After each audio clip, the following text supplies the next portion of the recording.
Bismillahirrahmanirrahim. Assalamualaikum warahmatullahi wabarakatuh. Waalaikumsalam warahmatullahi wabarakatuh. Alhamdulillah nahmaduhu wa nasta'inuhu wa nastaghfiruh wa na'udzu billahi min shururi anfusina wa min sayyiati a'malina. May yahdihillahu fala mudilla lahu wa may yudlil fala hadiya lahu. Asyhadu an la ilaha illallah la syarika lahu wa asyhadu anna Muhammadan abduhu wa rasuluh alladzi la nabiyya ba'dahu. Allahumma shalli ala sayyidina Muhammadin wa ala alihi wa ashabihi ajma'in wa ba'du. Para hadirin rahimakumullah, alhamdulillah pada malam hari ini kita bisa bersama-sama bertatap muka dalam dunia maya, dan sudah menjadi salah satu sarana kita. Suaranya. Mas Ati turun. Ya, karena kalau kita tahu zaman dulu itu Jangan main sini. Belajar itu harus datangi gurunya, harus melewati berbagai macam medan. Hari ini cukup di rumah saja, ya bahkan mungkin ada yang rebahan juga mungkin. Cukup buka handphone, lihat tampilan itu, belajar sudah. Namun tidak mengurangi ganjar pahala yang Allah berikan kepada kita sendiri. Nama saya Rizky Menunggal, bertempatan juga di dekat mana di Dagu, Dr. Suludin sebagai dosen di IAT ya, ilmu Al-Quran dan tafsir. Dan Ahmad Salam Kiai Mu'allim beliau ini dekan Fakultas Suludin sebagai pemateri kita juga di pertemuan perdana untuk agenda kajian tematik. Baik, sebelum saya lebih lanjut menjelaskan kepada Kiai Mu'allim, izinkan kita sama-sama berdoa, bacakan satu Fatihah. Kita khususkan untuk kesembuhan guru dan juga seluruh dan seluruh pondok pesantren Al-Quran dimanapun berada, dan seluruh peserta pada malam hari ini. Semoga Allah memberikan kesehatan, memberikan curahan rahmat dan karunia-Nya.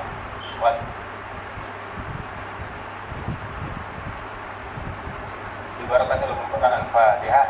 Alhamdulillah minasyaitonir rajim. Alhamdulillahirabbil alamin.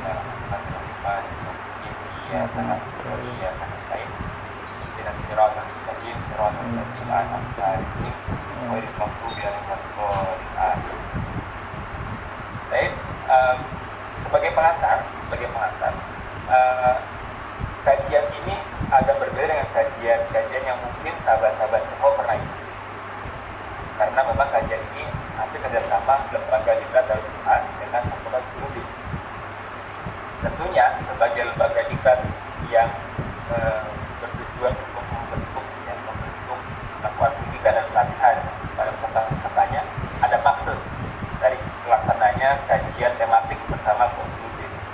Karena kita mengetahui bahwa banyak sekali pelatihan-pelatihan di luar sana, banyak sekali training-training di luar sana yang kemudian dilakukan oleh banyak sekali lembaga-lembaga, tapi dalam Quran juga membuat lembaga diklat. Tentunya hal ini menjadi sarana yang harus apa bedanya. Maka satunya adalah kita berangkat dari kajian-kajian yang memang dicoba digali lewat tafsir-tafsir Quran. Nah, mudah-mudahan malam hari ini kita belajar tentang fase kepemimpinan di awal peradaban manusia berada, itu di zaman Nabi Adam alaihissalam. Lebih lanjutnya seperti apa? Nah, ini ada datang juga saudara ini akan masalah direktur LKS insyaallah ya. Kiai Mu'allim ini kita dihadiri oleh salah satu peserta kehormatan kita ini. Alhamdulillah. Baik, waktu sudah tepat pada Kiai Muhammad Mu'allim, dipersilakan.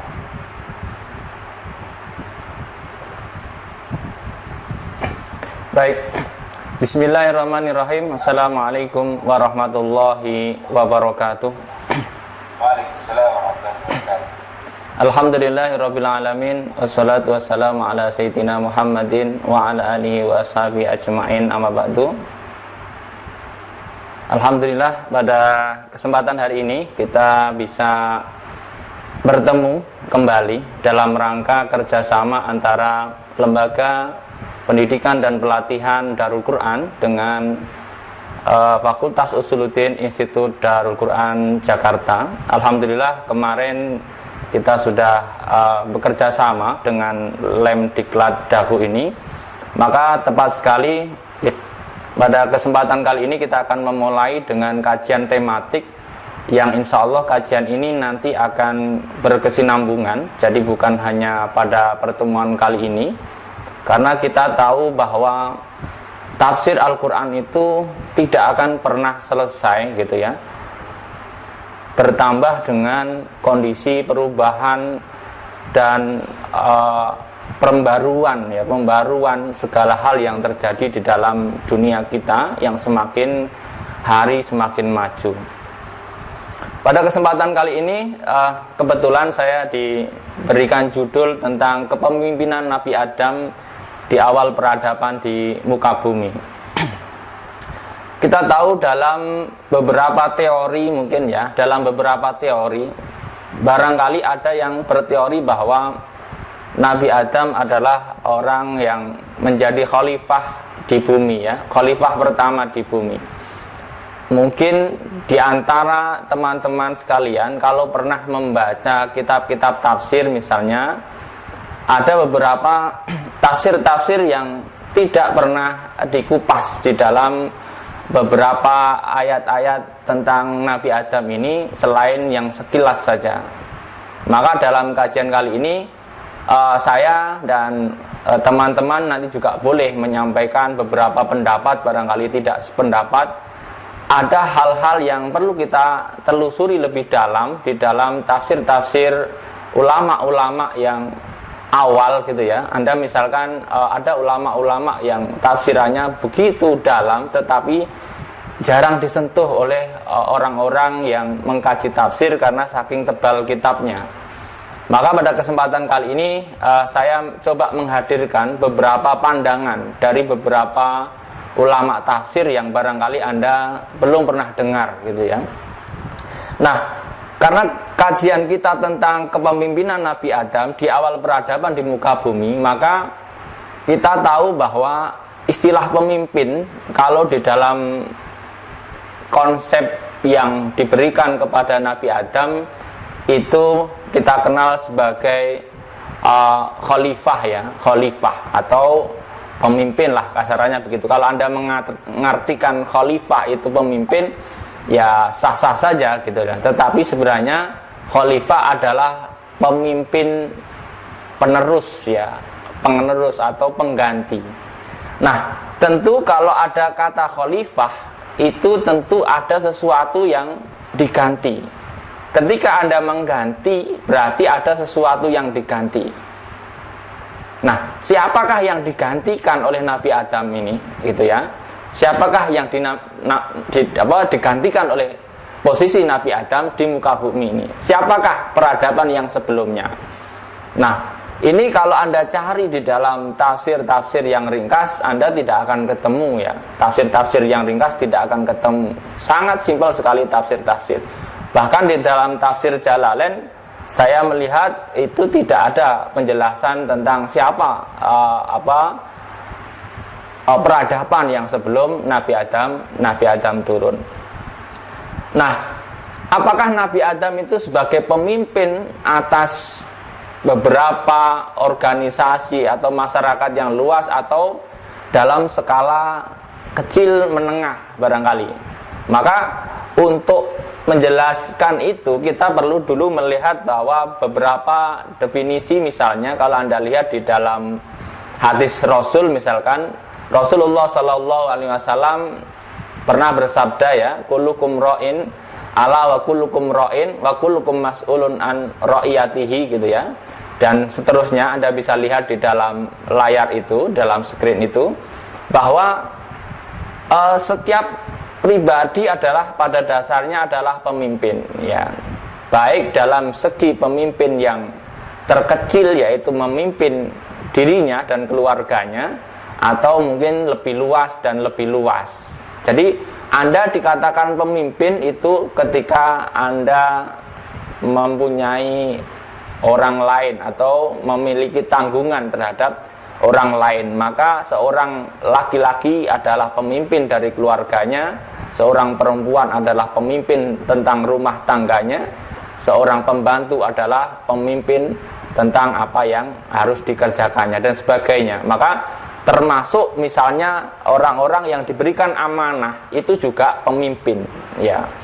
Lalu bagaimana konsep pemimpin yang terjadi di awal peradaban di muka bumi? Kita tahu bahwa kalau Anda lihat di dalam konsepnya Nabi Adam menjadi khalifah gitu ya, itu betapa Nabi Adam itu menggantikan posisi peradaban yang sebelumnya, yang mungkin peradaban sebelumnya itu mengalami masalah yang serius, sehingga peradaban yang sebelumnya itu harus diselesaikan, dibubarkan gitu kan, lalu kemudian digantikan oleh Nabi Adam alaihissalam. Maka dalam ayat lain Anda kalau bisa lihat pembahasan tentang khalifah. Siapa sih khalifah gitu ya?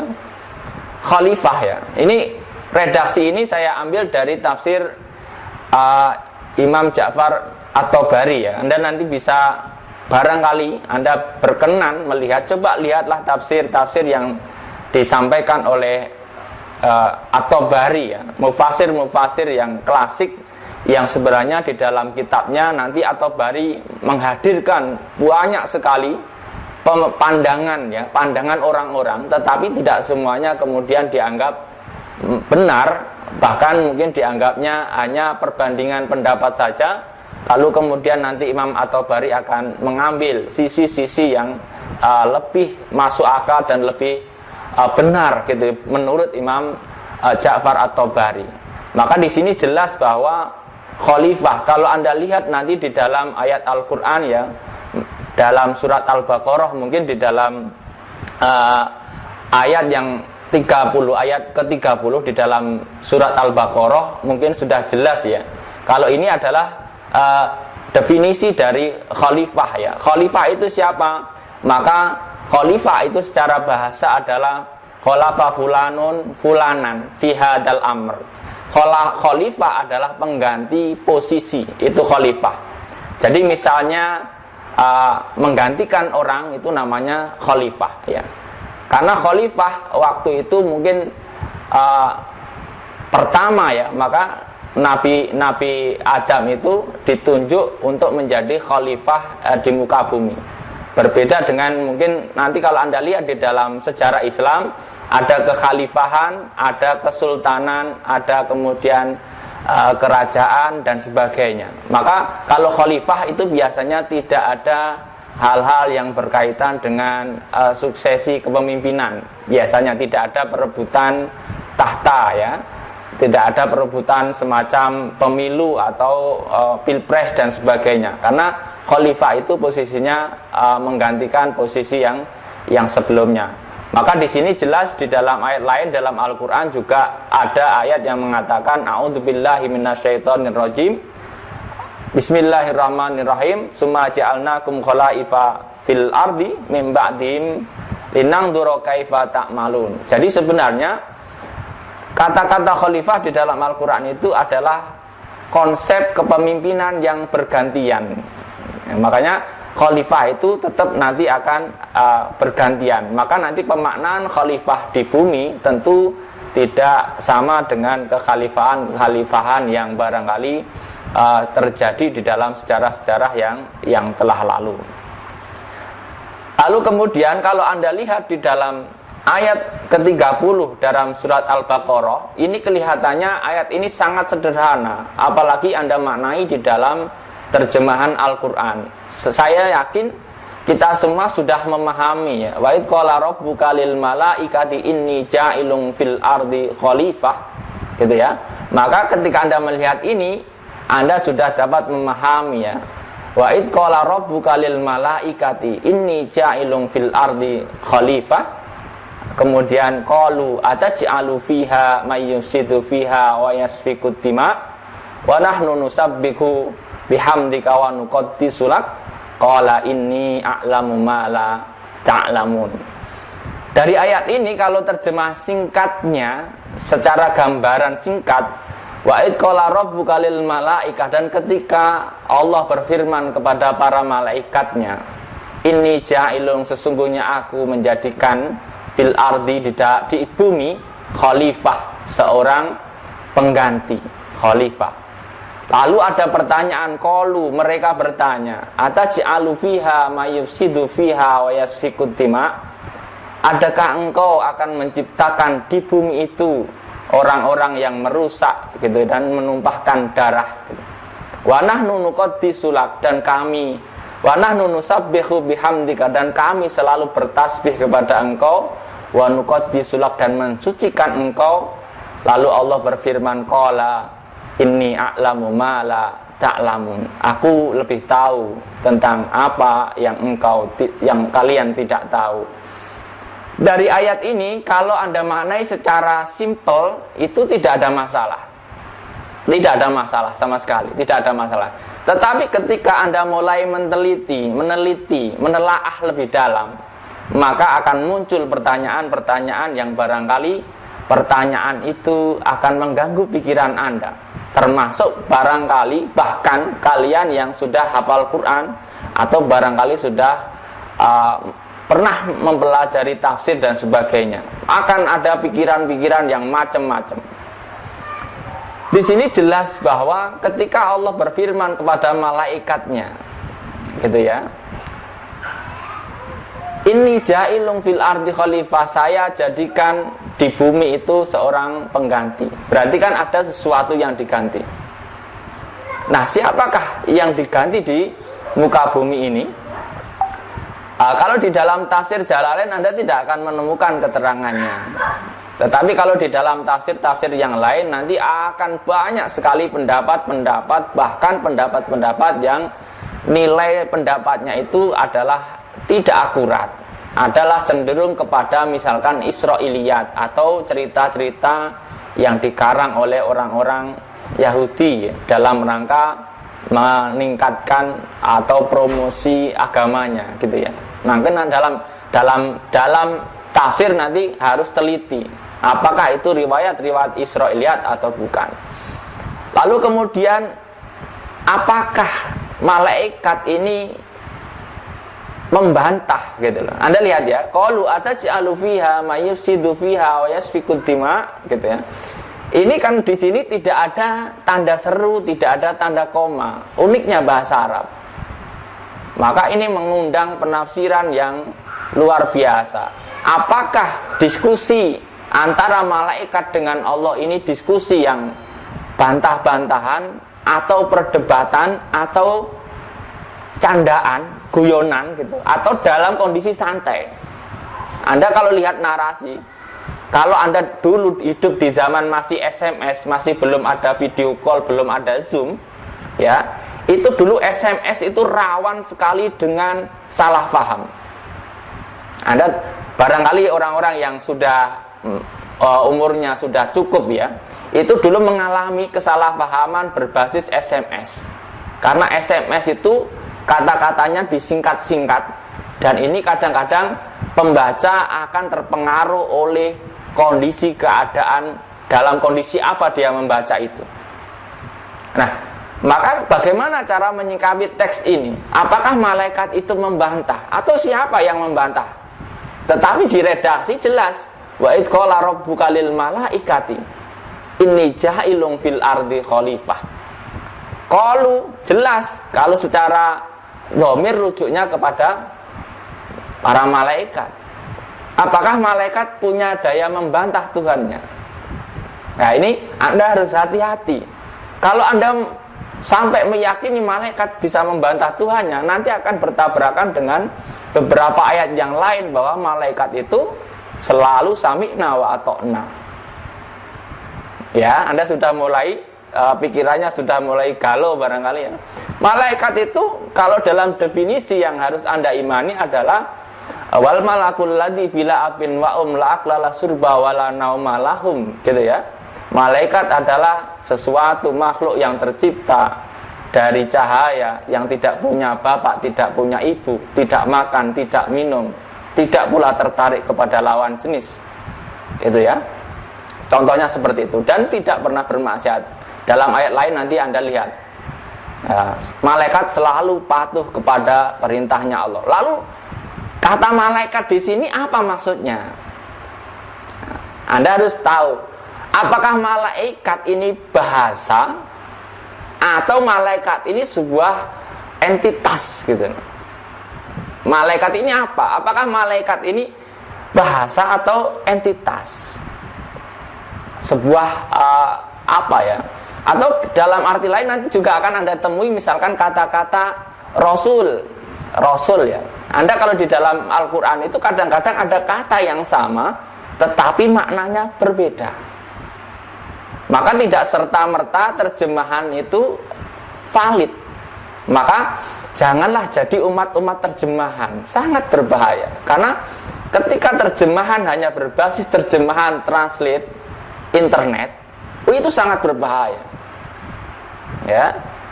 Jadi kalau Anda lihat rasul ya, rasul, kata-kata rasul dalam Al-Qur'an itu kadang-kadang digunakan untuk istilah malaikat, kadang-kadang digunakan untuk istilah nabi.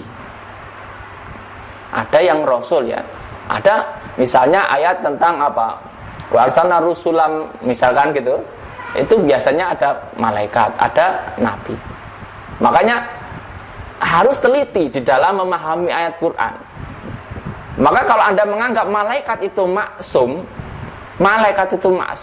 maka nggak mungkin malaikat pertanyaannya seperti ini. Bantah kan? Ini kalau Anda, terserah Anda ya, Anda dalam kondisi apa. Kalau Anda suka yang guyonan, mungkin menganggap ayat ini Tuhan sedang bercanda dengan para malaikatnya. Malaikat, saya mau ciptain khalifah loh di bumi. Terus malaikatnya bertanya dengan nada guyonan, ya Allah, ngapain sih nyiptain yang begitu? Mending saya aja atau kami aja gitu. Tetapi kalau Anda orangnya yang kereng, wah ini dikira berantem. Wah, ini malaikat kurang ajar, berani nyeletuk gitu. Coba kalau ini dengan Allah loh. Anda kalau dengan presiden misalkan, saya mau nyiptain ini nih sesuatu program baru.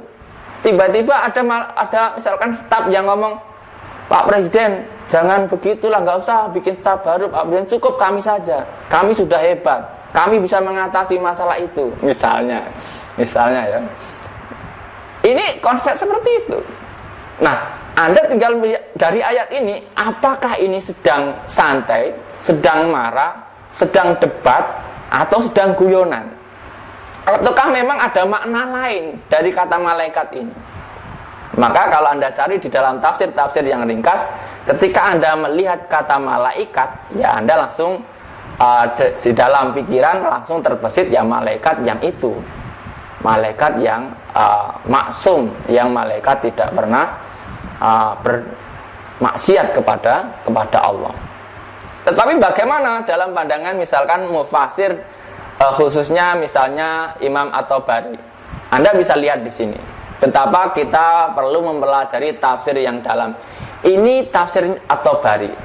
Anda kalau mau membaca tafsirnya Ar-Razi itu lebih bingung lagi, karena di situ pendapatnya semakin banyak dan ada perdebatan. Karena di sini kalau otak-otaknya liar, kalau Anda misalkan orang yang basicnya adalah misalnya pembantah, basicnya adalah ingin mencari kesalahan, maka nanti Anda akan menuduh bahwa malaikat melakukan perlawanan. Padahal bukan begitu. Coba lihat di sini. Malaikat, Al-Quran ini bahasa Arab, maka Anda harus telusuri akar bahasa Arabnya. Malaikat itu apa sih? Selama ini kan Anda ketika malaikat itu apa sih? Pokoknya malaikat itu ya makhluk yang bersayap gitu ya, yang tercipta dari cahaya, yang tidak makan, tidak minum, tidak butuh menikah, tidak suka orang lain gitu ya. Pokoknya datar lah, hidupnya itu datar, nggak pernah, mungkin ya nggak ada semangat, barangkali nggak tahu ya, kalau di kita mungkin terlalu datar itu kayak dingin gitu ya. Untungnya manusia itu berbeda dengan malaikat. Maka manusia itu ya rahasia Tuhan. Ini a'lamu ma la ta'lamun tadi. Nanti kita bahas. Nah, malaikat, siapa sih malaikat itu? Nah, Anda lihat di dalam teks ini ya, malaikat adalah jam'u malaakin. Ini mungkin Anda belum pernah dengar. Umumnya kalau Anda lihat malaikat itu ya biasanya ada malaikat, ada malak gitu ya, jamak dari malak. Tapi kalau di sini disebutkan malaikat itu jamak dari malaakin. Malaakin ya. Ghairu anahaduhum bi ghairil hamzah aktsaru wa asaru. Tetapi secara umum, secara mayoritas di dalam pengertian-pengertian yang kita pahami secara umum, hamzah itu dibuang. Orang Arab itu biasa membuang hamzah begitu. Jadi aslinya katanya malaakin, tetapi karena hamzah itu ngerepotin, berat di lidahnya orang Arab, biasanya hamzahnya dibuang, maka menjadi malakin, gitu ya, dan sebagainya. Nah, lalu tetapi ketika dijamakkan itu kembali lagi hamzahnya. Ketika mufrad dia malak, tetapi ketika jamak itu menjadi malaikah, hamzahnya ada lagi, gitu ya. Dan itu terjadi di dalam beberapa kalimat, di dalam beberapa kata di dalam bahasa Arab. Itu sering terjadi pembuangan hamzah, tetapi nanti ketika dijamakkan itu akan kembali lagi hamzahnya. Nah, nanti supaya Anda tahu siapa sih malaikat di dalam bahasa Arab, maka nanti kalau di dalam bahasa Arab itu Anda bisa telusuri bahwa malaikat, malak itu artinya adalah utusan, ya. Maka kalau Anda lihat nanti di dalam ayat yang tadi, wa id qala rabbuka lil malaikati, maka di dalam kata malaikat di sini adalah yang dimaksud para malaikat atau para utusan, ya. Nah, para utusan ini tidak terbatas kepada yang tercipta dari nur saja. Tidak terbatas kepada yang tercipta dari nur saja. Karena kondisi saat itu adalah Nabi Adam belum tercipta, tetapi masih dalam proses perencanaan. Kalau Anda lihat diskusi itu ya. Jadi malaikat yang dimaksud di sini adalah para utusan, para yang diutus lah, apa bahasa kita itu, duta gitu ya. Para duta yang ditugasi, yang pernah ditugasi lah. Nah, siapa yang ditugasi itu? Nah, di antara para utusan-utusan itu ada yang tercipta dari nur, ada yang tercipta dari api, ada yang tercipta dari proses api yang pucuk, ada api yang lain gitu ya. Nanti Anda lihat minnari samum, ada min maricim minnar di dalam pembahasan tentang setan ya, atau iblis ya, dan sebagainya. Jadi nanti ada sisi dari, kalau kita bayangkan kasarannya gini, manusia tercipta itu dari tanah, dari unsur tanah, dan ini tanahnya bukan hanya tanah Pulau Jawa ya, tetapi ada tanah-tanah yang lain. Segala model tanah itu diambil sampelnya, lalu dicampurkan gitu. Nanti kalau Anda lihat di dalam tafsir yang lain bahwa ada petugas yang survei ke lapangan bumi, disurvei untuk diambil sampel tanahnya, baik dari ujung Eropa, Cina, Amerika, Asia, Afrika. Kalau enggak, maka nanti kalau Anda lihat dalam sejarah peradaban dunia, maka ada titik-titik yang menjadi awal-awal peradaban dunia, diantaranya barangkali ada Mesir, ada Cina, ada Amerika, ada juga barangkali di Pulau Jawa ya, yang mungkin kemarin ada penemuan-penemuan itu dan sebagainya. Terserah lah ya. Itu barangkali memang bisa jadi proses dari hasil karena unsur tanahnya yang diambil di awal perumusan penciptaan manusia. Nah,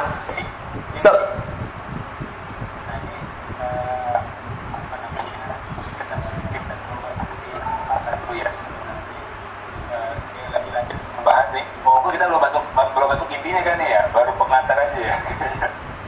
Cerita masalah ayat Al-Baqarah 30 aja itu kan Masya Allah ya, panjang kali itu maksudnya.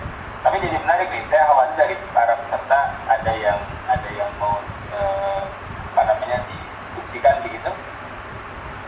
Saya coba sapa dulu ya. Barangkali ada di antara peserta yang mau menyampaikan pertanyaan atau pendapat, diskusi. Silakan ya.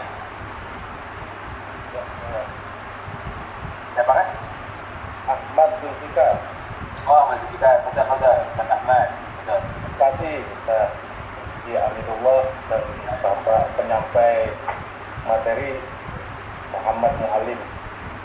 Tadi agak menarik itu. Saya lebih cenderung kepada kajian bahasa. Malaikat itu kok kemudian malakun kan gitu. Itu bahasa dari serapan mana? Karena dalam bahasa Arab ya itu sebagian ahli lugah mengatakan bahwa ada yang menyebut baka, ada yang menyebut maka, dan itu dua-duanya ada di situ. Apakah itu istilahul lugah ya atau istilahul lahjah? Nah, malakun terus kemudian menjadi berat menjadi malakun, terus kemudian malaikat. Nah, itu usul bahasanya Suryani apa Ibrani kan? Karena dalam Al-Quran juga ada Israel. Nah, menarik juga ini.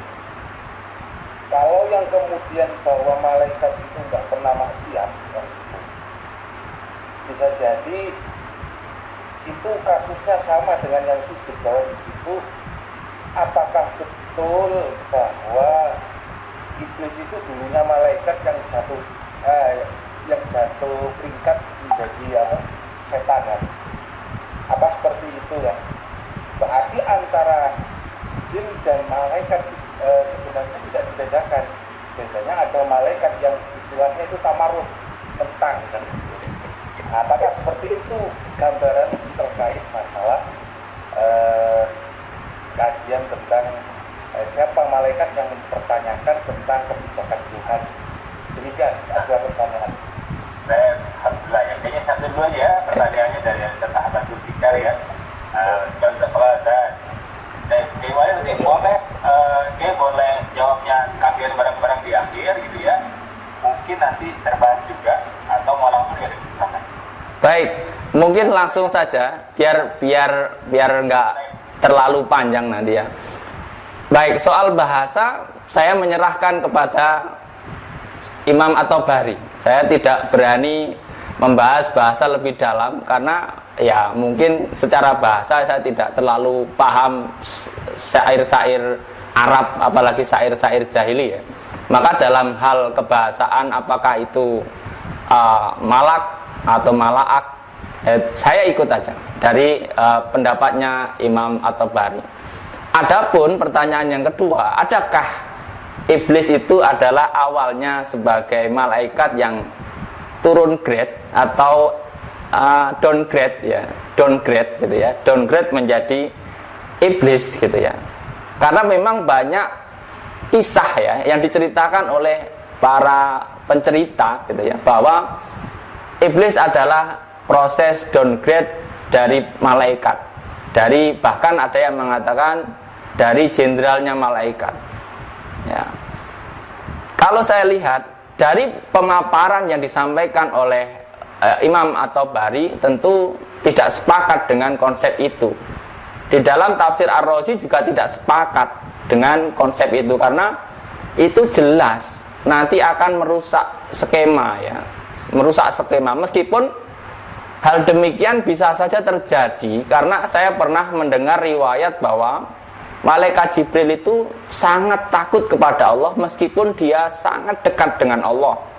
Ketakutannya dalam riwayat itu disebutkan malaikat Jibril sangat takut ketika suatu ketika kedekatannya itu menjadikan Allah merubah dirinya menjadi sesuatu yang jauh gitu ya. Ini ketakutan. Tetapi kalau dalam konsep apakah malaikat di sini yang dikatakan yang membantah itu adalah iblis, lalu malaikat yang kemudian di downgrade karena membantah kemudian menjadi iblis, saya tidak sependapat. Saya lebih kepada penjelasan tadi tentang utusan. Malak adalah utusan ya, malaikat adalah utusan-utusan. Nah, utusan-utusan Allah di zaman itu, di saat itu belum ada manusia.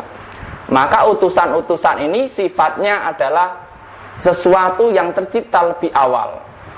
Bisa jadi malaikat yang dari cahaya, bisa jadi malaikat yang dari api, yang api yang tadi ada api yang min naris samum, ada juga min mariji min nar gitu kan. Sementara kalau jin itu dari atau setan itu dari pucuknya api yang menjilat-jilat itu untuk setannya. Tetapi kalau iblis ini mungkin dari min nari samum. Kalau kita melihat teori atau riwayat yang berkembang tentang sesuatu yang tidak terlihat, sesuatu yang tidak terlihat, maka nanti di dalam definisi jin, al-jin gitu. Kenapa dikatakan jin? Karena posisinya gelap. Gelap itu apa? Tidak kelihatan. Gitu ya. Nah, dari unsur-unsur yang tidak kelihatan itu nanti saya yakin aneka ragamnya macam-macam. Tingkatannya akan macam-macam. Tingkatannya akan macam-macam. Mungkin tingkatan paling tinggi itu adalah malaikat. Dari sesuatu yang tidak terlihat, tidak fisik, maka tingkatan tertinggi adalah malaikat. Nanti tingkatan terendah adalah mungkin jin, gitu ya.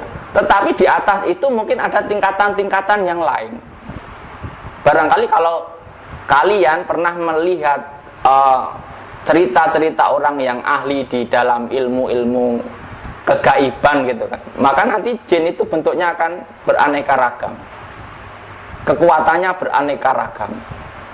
Maka saya kembali ke definisi malaikat ini karena utusan, maka sebenarnya yang diutus untuk membasmi itu adalah memang iblis ya sebenarnya. Namanya sebenarnya bukan iblis awalnya, tokoh lah gitu. Atau kasarannya kalau kita kasih namanya sebenarnya adalah Haris, atau sebenarnya semacam jenderal senior ya, jenderal senior.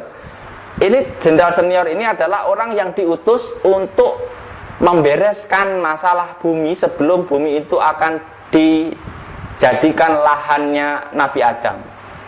Jadi ini ada jenderal senior, tolong rapikan bumi mau diisi khalifah baru. Maka penduduk bumi yang saat itu ada itu harus diselesaikan. Maka pimpinan tertingginya dalam operasi ini adalah jenderal yang ini, jenderal yang termasuk utusan ini ya. Jenderal ini diutus bersama pasukannya malaikat. Nggak tahu, pokoknya jenderal ini membasmi penduduk atau yang ada di bumi itu bersama malaikat. Ya, timnya adalah malaikat. Dia adalah pimpinannya. Nah, dalam keterangan yang disampaikan oleh Imam At-Tabari di sini adalah ada malaikat yang dari unsur api, gitu ya, min nari samum. Jadi ada sekelompok sesuatu yang menjadi utusan, tetapi dari sisi tercipta dari api.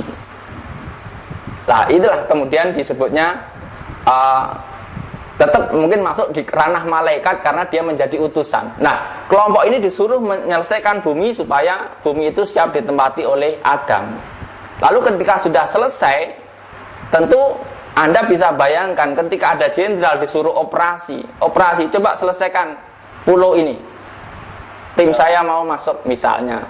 Lalu kemudian di dalam hatinya ternyata, ini dalam versi tafsir At-Tabari ya, di dalam hatinya terbersit bahwa saya layak menjadi pemimpin di bumi ini. Kasarannya begitu. Tetapi ternyata ketika kembali, Allah punya rencana lain.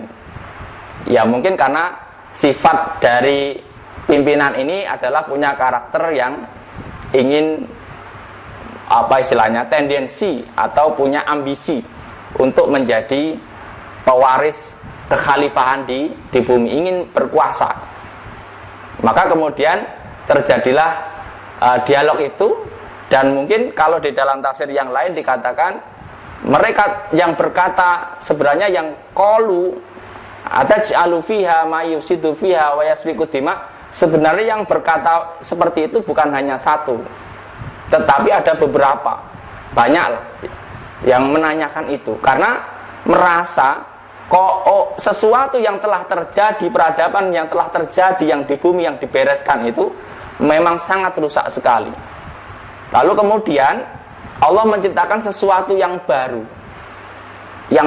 ya, yang lama saja, yang hebat peradabannya itu berantemnya kayak gitu. Apalagi yang produk baru barangkali, yang produk baru atau orang baru yang tercipta dari bumi, yang kabarnya yang mengambil sampel itu ya dia yang ngambil sampel. Bayangkan ya, dia ngambil sampel bumi itu dia, yang bertugas itu dia, yang membersihkan bumi dia, yang nyiapin dia. Coba Anda bayangkan, kayak seolah-olah itu dia kayak staf presiden. Tolong bereskan sono, tolong bikin BLK di Idaku misalkan, contohnya begitu. Itu stafnya. Tetapi kemudian dia itu pengen menguasai Idaku, kasarnya begitu. Nah, ini contoh gitu loh. Lalu kemudian ya itulah proses akhirnya ketika itu dalam riwayat yang lain, malaikat-malaikat itu kemudian sebagian besar itu bertobat. Nanti di dalam lanjutan ayat ini kelihatan sekali ya, ayat-ayat yang kemudian malaikat itu mengaku salah gitu, belakangnya. Kecuali satu tokoh utamanya, jenderalnya. Karena dia tahu betul, dia ngambil tanahnya, dia tahu proses pembuatan Adam. Bahkan Adam itu kan dalam penciptaan awalnya memang kalau dilihat dari tafsir-tafsir itu dari tanah. Ya kalau Anda lihat tinggi Nabi Adam itu kan nggak seperti tinggi kita saat ini. Ini kita sudah mengalami penyusutan yang berkali-kali. Tingginya kan belasan meter kira-kira gitu ya. Belasan meter, mungkin sekitar berapa gitu. Ada 17 meter atau 20 meter atau riwayat lain mungkin macam-macam ya. Ya karena memang produk awal itu rata-rata gede. Komputer itu di awal produknya juga gede. Lama-lama menjadi kecil, menjadi HP. Itu saya kira wajar gitu ya. Nabi Adam juga gede karena tanah yang dikumpulkan itu tidak hanya satu. Jadi gede. Nah prosesnya adalah seperti orang-orang yang membuat patung lah dari tanah.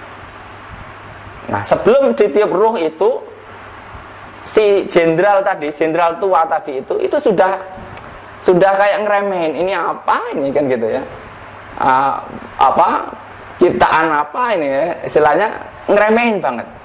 Pokoknya kalau Anda lihat oposisi ya, kalau di dalam dunia politik ya, maka oposisi itu rata-rata ya orang senior yang berjasa besar. Jarang oposisi itu orang baru. Ya, lihat nanti oposisi itu rata-rata ya orang besar yang tahu seluk-beluknya, bahkan ngeremehin rivalnya gitu, karena merasa nggak ada apa-apanya, saya lebih pengalaman. Maka dari konsep di atas tadi kan, wa nahnu nusabbihu bihamdika wa nuqaddisulak ya, dia merasa hebat dengan ketakwaannya gitu. Kadang-kadang ketakwaan itu juga bisa menjadi alat untuk ta'ajub gitu ya, ta'ajub, bangga diri dan sebagainya. Nah, maka saya tidak mengatakan bahwa itu adalah malaikat yang downgrade, tetapi mungkin dari jenis malaikat itu juga beraneka ragam. Karena kita tahu bahwa malaikat itu pun tidak semuanya satu level. Karena dalam hadis lain disebutkan bahwa malaikat itu dicirikan di dalam perwujudannya, semakin tinggi kelasnya maka semakin banyak sayapnya.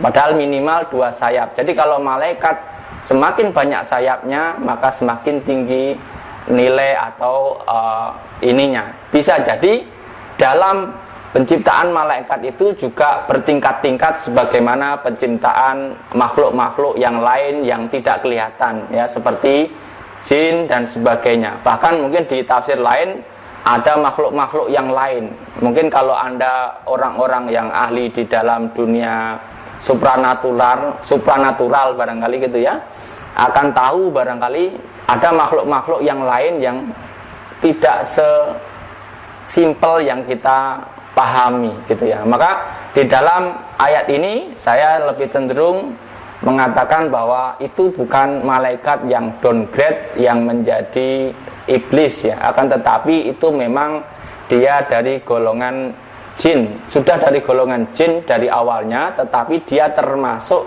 utusan yang diutus untuk menyelesaikan tugas-tugas membersihkan bumi, dan barangkali juga termasuk tim yang surveyor mengambil sampel-sampel tanah yang akan dibuat menciptakan Nabi Adam waktu itu. Itu konsep dari malaikat ini dulu. Belum nanti di ranah ketika merasa bahwa dirinya lebih hebat daripada manusia. Nanti ada diskusi yang panjang juga ketika ada diskusi-diskusi tentang malaikat dan atau tentang utusan itu dengan Nabi Adam yang nanti akan menjadi khalifah di bumi. Itu Rizky jawabannya. Ini belum masuk ke khalifahan ke bumi ya. Ini baru kita lihat bahwa ada oposisi yang sudah lebih tua gitu ya. Karena Anda lihat ya, oposisi yang lebih tua, lalu kemudian ada Nabi Adam datang.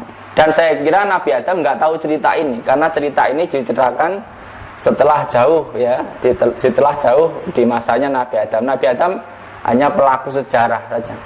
Mungkin dia tidak tahu kalau ternyata ada skenario yang luar biasa sebelum dia turun ke bumi.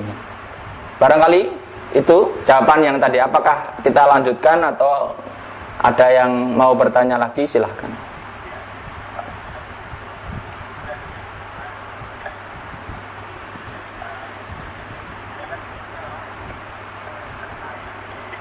Sains di matematik, satunya sebanyak kemudian ngambil magister manajemen pendidikan, berinteraksi dengan tafsir-tafsir Quran memang hal baru buat saya, tapi menarik ya, karena diamanatkan sekali di etik begitu. Apakah memang ya, ada satu treatment gitu yang Allah kemudian berikan pada Nabi Adam sebelum beliau turun menjadi khalifah? Apakah termasuk salah satunya adalah, karena tadi kan kita belum masuk kepada ayat yang lain ya. Kalau memang itu ada ayat yang lain dan kita nggak akan bahas sekarang ya nggak apa-apa. Kita kadang-kadang istiqomahnya akan rutin ya, kita jadikan rutin. Sehingga kemudian Nabi Adam itu ketika dulu ngomong itu dia menjadi Nabi yang memang sudah siap tempur begitu. Nah, kira-kira gimana gitu? Apa yang kemudian Nabi Adam dapatkan sebelum dia turun yang sudah Allah siapkan gitu? Ya, kalau di dalam ayat itu jelas ya. Kemudian kan sebenarnya awal penciptaannya itu para malaikat yang lain itu sebenarnya agak ragu dengan produk baru ini. Karena produk-produk sebelumnya kan ada jin, ada malaikat yang sekelas itu, yang sekelasnya sudah canggih lah, kemana-mana nggak usah naik bus gitu ya, kemana-mana bisa mudah, cepat. Kasarannya secara teknologi mungkin lebih canggih mereka lah gitu. Mereka telepon-teleponan nggak perlu, karena langsung connect by sinyal apa istilahnya gitu ya. Kalau misalkan Anda lihat dipanggil aja bisa sampai, kasarannya begitu. Kelasnya sudah teleportasi misalkan begitu ya, kemana-mana sekali panggil sampai misalkan begitu. Nah, sementara manusia butuh proses yang luar biasa, tetapi itu tidak cukup ya. Ketika itu kan mereka mengaku lebih unggul daripada produk baru yang bernama Adam itu.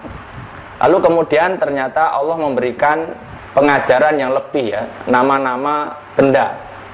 Mungkin berbeda ketika malaikat itu tidak detail mengenai nama-nama, tapi manusia itu adalah orang yang detail dengan nama-nama. Ya, misalkan kalau di Indonesia ini apa saja ada namanya, apalagi di Jawa. Kalau Anda lihat itu segala sesuatu ada namanya. Ya, sampai nama buah ada, nama pohonnya ada, nama bijinya ada, nama daunnya ada.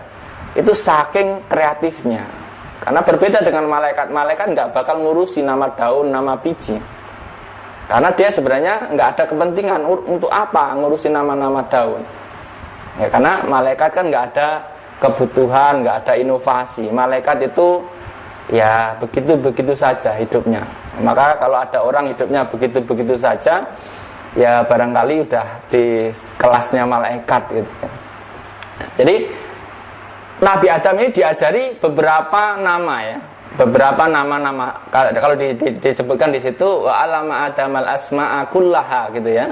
Nabi Adam diajari mengetahui nama-nama, dan itu saya kira memang proses awalnya tetap pengajaran seperti orang di pesantren ya, tapi pesantrennya di surga. Jadi kalau Nabi Adam itu kasarannya mondoknya di surga. Dan ketika mondoknya sudah cukup, maka Nabi Adam itu suruh turun ke bumi dengan drama yang tentu kita sudah tahu ya dramanya gitu ya. Tetapi sebenarnya itu sudah selesai pengajaran karena sudah cukup, lalu kemudian dibuatlah drama supaya ya sama-sama turun ke bumi. Kalau Anda lihat memang ada dendam kesumat dari tokoh oposisi yang awal sampai Nabi Adam belajar ini terus diupayakan supaya bisa gagal gitu kan. Akhirnya ya sama-sama kemudian proses turun ke bumi. Kita tahu di bumi tentu tidak semudah di surga. Memang sistem di bumi beda dengan di surga. Kalau di surga pengen apa saja bisa, nah, gitu kasarannya. Tetapi kalau di bumi pengen apa saja maka harus berusaha. Nah bedanya itu, ada capeknya, kasarannya begitu. Tetapi kalau kita lihat dari ayat-ayat yang lain, ketika Nabi Adam proses setelah pemahaman nama-nama, lalu kemudian diujikan di dalam sidang dengan dihadiri para malaikat untuk membuktikan bahwa klaimnya malaikat di awal yang meragukan Nabi Adam itu, bahwa klaim mereka lebih baik itu keliru, maka diujilah dengan penyebutan nama-nama. Barangkali malaikat itu tidak tahu apa itu sendok, apa itu garpu, apa itu sumpit, itu tidak tahu. Dia yang tahu barangkali kalau istighfar ya istighfar, tasbih ya tasbih, begitu. Kasarannya begitu. Maka Nabi Adam punya pengetahuan yang lebih. Kasarannya saya kira bukan hanya itu, tetapi Nabi Adam bisa merumuskan rumusan-rumusan. Maka nanti tidak aneh manusia itu sebenarnya dalam otaknya ada gen yang mampu merumuskan sesuatu. Cuman kadang-kadang otak itu tidak dialirkan gitu, tidak disalurkan ya, kemampuan dari nenek moyangnya itu kemudian terpendam gitu saja. Penemuan-penemuan itu sebenarnya akan ketemu. Jadi kemudian Nabi Adam turun ke bumi tentu sebagai khalifah pertama ya. Siapa yang dipimpin? Ya tentu keluarganya. Nanti kemudian ada proses-proses masalah ya, masalah yang terjadi tentang kondisi anak-anaknya. Nanti mulai Qabil dan Habil. Nah itulah mulai kemudian bagaimana menjadi seorang pemimpin keluarga. Itu kalau Anda sebagai seorang ayah ketika anaknya bertengkar, ini tentu harus melihat konsepnya Nabi Adam. Ya, kalau misalkan Anda punya anak yang satu ganteng dan yang satu hitam, kira-kira Anda akan membela siapa? Karena kalau dilihat dari anak-anak Nabi Adam, sebagian adalah produk surga dan sebagian produk bumi. Ya, gitu ya. Makanya kalau Anda lihat di tafsir yang lain nanti, kenapa kok ada pertengkaran antara anak-anak Nabi Adam berebutan istri? Ya karena satunya produk surga dan satunya produk bumi. Ya tentu produk surga itu lebih jernih gitu ya daripada produk bumi. Nah, kenapa harus rebutan? Kan rasanya sama, misalkan begitu ya. Manusia itu berbeda dengan malaikat. Makanya beda, malaikat itu melihat manusia itu unik. Ya, karena tidak bisa diukur manusia. Kelihatannya khusyuk tetapi enggak khusyuk. Misalnya, kelihatannya uraan tetapi khusyuk. Enggak, manusia itu unik. Malaikat pun enggak tahu gitu ya. Jadi beda dengan malaikat, beda dengan iblis yang jelas ya. Malaikat jelas khusyuknya, setan jelas kurang ajarnya. Kalau manusia itu bisa berubah-ubah. Kadang jadi malaikat, kadang jadi iblis, kadang bisa menyerupai gitu. Berhati malaikat tapi bermuka iblis misalkan, atau kebalikannya, bermuka malaikat berhati iblis. Nah, karena manusia ini memang makhluk yang kalau Anda lihat dalam tafsir-tafsir bahwa makhluk yang seperti masterpiece-nya ciptaan Tuhan gitu.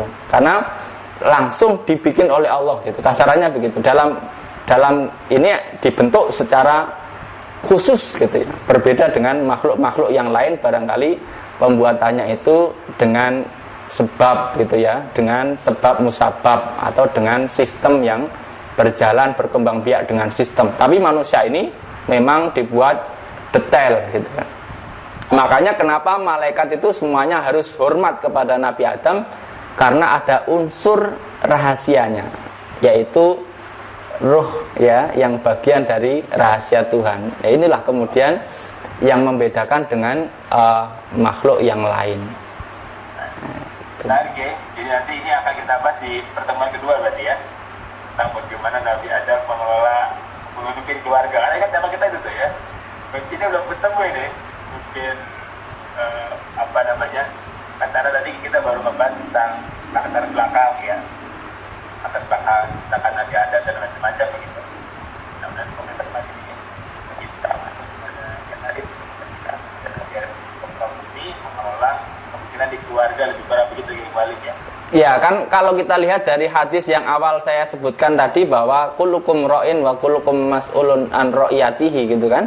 Maka ya Nabi Adam adalah pemimpin di awal, yang dipimpin ya keluarganya. Ya keluarganya, karena ya nggak mungkin dia akan mimpin dinosaurus ya, karena nggak ada urusannya ya. Meskipun di zaman itu barangkali hewannya ya kelasnya dinosaurus, karena tinggi Nabi Adam yang sangat tinggi, nggak mungkin hewannya sekecil itu. Ya, berarti hewan kambing yang sekarang itu di zaman Nabi Adam barangkali ya semacam kucing gitu ya kelasnya, kecil sekali. Mungkin ada pertanyaan dari yang lain, satu pertanyaan terakhir mungkin, maka silakan barangkali ada. Ada mungkin? Oke. Saya terpaksa bergabung di pertemuan hari itu ada teman-teman dari Jambi, ada dari Wanayasa Tampasus, kemudian ada sekarang Tampasus, selain juga mungkin ini sebagian besar mahasiswa Hidapu ya. Ada dari teman-teman FKPAI Sidoarjo, Masya Allah, salah satu manam ya. Oke, saya Kiai Malik, mungkin ada apa kata-kata pengantar terakhir ya untuk mengatakan kita kepada kajian pekan depan dengan waktu dan jam yang mungkin kita akan tentukan kemudian gitu. Baik, sebenarnya ada nih Kamkov ya, nih Kamkov, boleh silakan ya, boleh di open mic dan kameranya. Assalamualaikum. Waalaikumsalam. Assalamualaikum warahmatullahi wabarakatuh. Waalaikumsalam warahmatullahi wabarakatuh. Para adik sekalian, ada pertanyaan dari anak tentang apakah benar tujuan penciptaan Nabi Adam itu untuk menjadi khalifah di negeri, sebagaimana yang ada dalam surah Al-Baqarah, khalifah juga ada khalifah. Kemudian kalaupun kita katakan dia penciptaan Nabi Adam untuk menjadi khalifah di bumi, kenapa tidak Allah Subhanahu wa taala langsung menciptakan Nabi Adam kemudian langsung diutus di bumi dan tidak bertempat di surga dulu? Seakan-akan kita lihat dari ayat yang lainnya bahwasanya Nabi Adam ini dipindahkan ke bumi gara-gara kejadian kesalahan atau godaan setan. Jadi itu menjadi pikiran kita bahwasanya Nabi Adam kalau misalkan dia melakukan kesalahan tentu selamanya di surga gitu Ustaz. Apa nih itu keren. Masalah sekolah nih Kamkov ya. Baik, yang paling pertanyaan terakhir kita. Baik, apakah Allah memang sengaja buat khalifah di bumi? Jelas ya, dalam ayatnya itu memang ini ja'ilun fil ardi khalifah gitu ya. Tetapi memang kita lihat betapa Allah itu mengajari kita supaya sesuatu itu tidak instan, tetapi butuh perencanaan yang matang. Bahkan mencipta manusia itu bukan asal-asalan. Mencipta Adam itu enggak asal-asalan, butuh proses yang matang. Maka di dalam banyak ayat yang lain itu Allah mengajari kita kalau Anda mau membangun sesuatu maka harus digambar dulu. Digambar dulu. Maka konsep gambar menggambar sebelum membangun itu sekarang ini dipraktekkan oleh arsitek. Arsitek itu nggak ada yang ujung-ujung bangun pakai pikirannya langsung, tetapi digambar dulu. Digambar dulu, dirancang dulu, diukur dulu, dan semuanya seperti itu. Dan Allah mengajari kita kenapa nggak Nabi Adam langsung dikirim ke bumi saja, habis diciptakan langsung ke bumi. Ya seperti Anda ngirim anak SD untuk ikut lomba lah. di Olimpiade Jepang misalnya gitu. Ya kan nggak bisa, ya harus ikut pelatnas dulu. Meskipun anak SD itu karena makanannya bergizi langsung gede, bisa angkat besi, nah, tetap ada proses. Itu mengajari kita untuk mengikuti proses sebab dan akibat. Lalu kenapa Nabi Adam kesannya turun ke bumi itu digoda oleh setan? Seandainya nggak digoda kemudian tetap di sana, itu sebenarnya kalau saya pahami memang dari awal tujuan Nabi Adam dicipta adalah untuk khalifah fil ya, khalifah di bumi. Tetapi kenapa harus diberikan drama gitu ya? Diberikan drama supaya kalau kita pahami dari hikmah yang terjadi, kenapa harus ada sandiwara yang terjadi, harus ada drama? Karena memang itu adalah sistem supaya orang itu mau secara ikhlas menerima ketentuan Allah. Anda misalnya ada orang tiba-tiba mati, mungkin Anda marah. Ini kenapa orang sehat-sehat kok mati? Ya kan gitu ya. Tetapi kok dibuat ada yang dibikin kena corona, ada yang dibikin kena jantung, ada yang dibikin gagal ginjal gitu. Itu supaya kita itu menerima, ikhlas menerima. Meskipun kita itu harus yakin bahwa kematian itu dari Allah, nggak harus nunggu sebab. Tetapi kenapa ketika nggak ada sebab Anda protes? Anda ketika ada orang mati, misalkan orang SMA, cantik, sehat, habis olahraga kok mati, Anda terima nggak? Ya Allah, ini gimana sih? Orang sehat, cantik, habis olahraga kok mati? Nggak punya penyakit apa-apa. Masalah. Padahal sebenarnya secara keimanan kita, hidup dan mati itu bukan karena sakit, bukan karena sesuatu, ya karena ketentuan Allah. Tetapi kalau ketentuan itu tidak dikasih sebab, maka Anda akan protes. Nah, supaya nggak protes, maka dikasihlah sebab. Wa ja'alna likulli syai'in sababa. Allah menciptakan segala sesuatu itu menggunakan sebab. Maka supaya Nabi Adam ini menerima turun ke bumi, ya dikasih proses, dikasih sebab akibat. Nah, sebab akibat itu diselaraskan dengan ambisi si oposisi tadi. Ya. Ya kalau Anda lihat sejarah di dalam suksesi kepemimpinan di Indonesia lah, lihatlah.